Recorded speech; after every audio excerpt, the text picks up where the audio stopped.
Hello students, this is Meeta Kataria. Welcome you all to the SVV channel. In the last video, I had explained you about the civics chapter 1 of class 8, the Indian Constitution. In that, I talked about what is constitution and what are the purposes that the constitution serves. Now we will go further and will discuss about that why does a country need constitution. Okay. There are some reasons that the country, especially I will say that the democratic countries, they need constitution. There should be a written constitution. The reasons are as follows.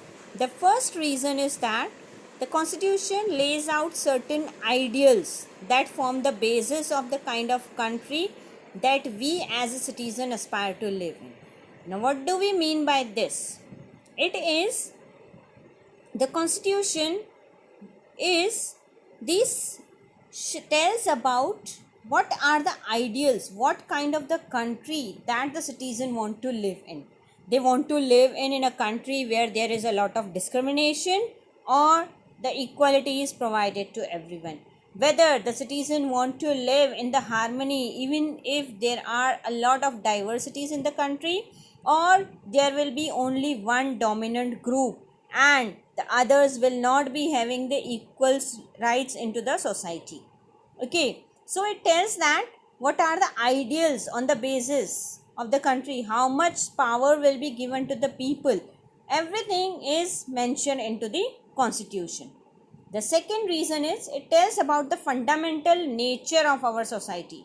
Okay, fundamental nature of our society, that means what kind of the society we are living in, where earlier you know that when the Varna system was followed, the people belonging to the Shudra caste, they were not given the equal rights.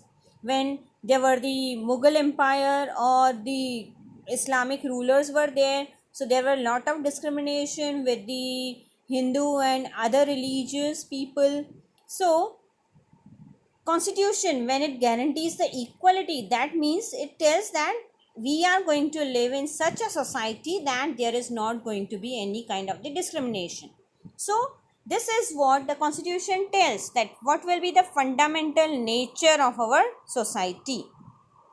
The third reason that the constitution serves or the constitution is required, it helps us to serve as a set of rules and principles. That means how the country will be governed, what will be the rules, regulations into the country for the people, how they have to do their work, how they are supposed to move from one place to another place, what will be their rights, duties, will there be any kind of the punishments those who are not following these rules or those who are breaking any kind of the laws, or what will be the laws for the particular things. That all is given into the constitution. That means it serves as a set of rules. Take the example of your school diary. You all are having your school diary, and in that the rules are written that every children should enter into the school before the bell rings at 7:20. Before 7:20, then they have to sit into their respective classes. All the students are required to come into the proper uniform. They are supposed to be in the discipline. If they are breaking any kind of the disciplinary rules, what is going to be the punishment, how they are supposed to appear for the exams, what will be the marking system, everything is mentioned. So it is a set of rules that how the school is going to manage itself. Same way, the constitution is the set of rules and principles on which all the citizens of the countries have agreed upon, that how they are going to govern the country. This also includes, that means the constitution also includes a type of government and also the agreement on certain ideals. That means what type of the government it would be. In the last video, I had already discussed that earlier Nepal was a monarchy and then it turned to the democratic country. Why it turned to the democratic country? Because the people were not accepting the rules of the monarchs. They wanted that the people should rule into the country. The government should be of the people, by the people and for the people. They wanted to elect their own representatives. That is why a lot of struggles were done, movements were done. people came onto the road, they demanded, and finally the monarch, that is the king of the Nepal, gave the governorship to the people. That means allowed that to have the democracy in the country. So a new process was started for writing a new constitution. Why a new constitution? Because these two situations were exactly contrary to each other. That means in a monarchy, one person is only ruling, whereas in democracy, all the people are ruling. There is the hereditary. In monarchy, the king's position is hereditary, whereas in democracy, people are electing their own representatives. So there was a need to write a new constitution. The another reason that the country need a constitution is that in a democratic country, especially I say that the people, they elect their representatives. So the leaders, those who are elected, they are responsible on behalf of the people. That defines the country's political system.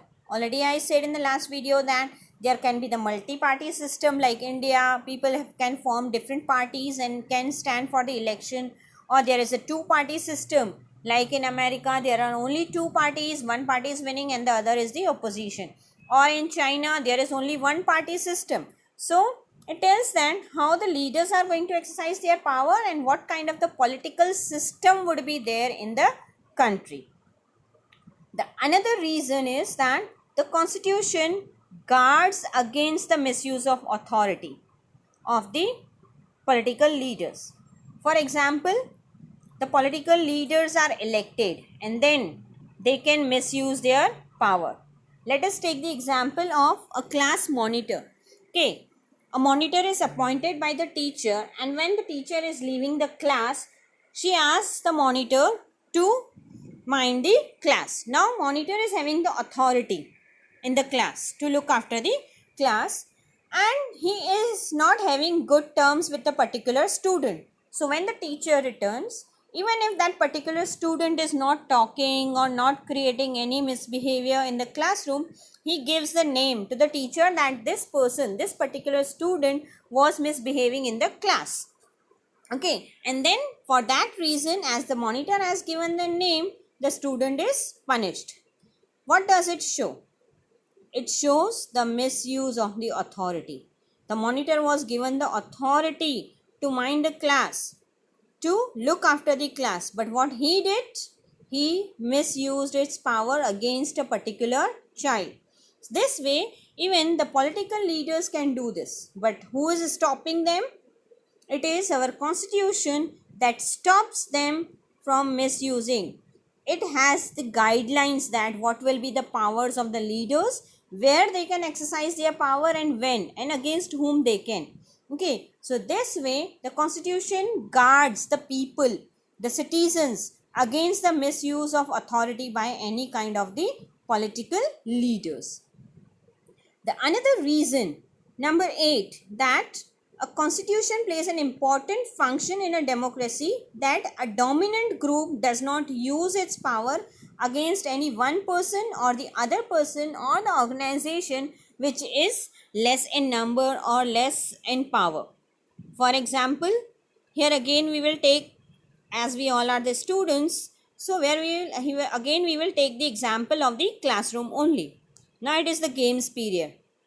Okay, imagine that it is the games period and the teacher is asking that which game you want to play. So there are 30 boys in the class and 10 girls are in the class. The boys say that they want to play cricket and the girls says that they want to play the badminton. Now the teacher says that the majority wins. That means whomsoever is more in number, so whatever they decide, that will happen.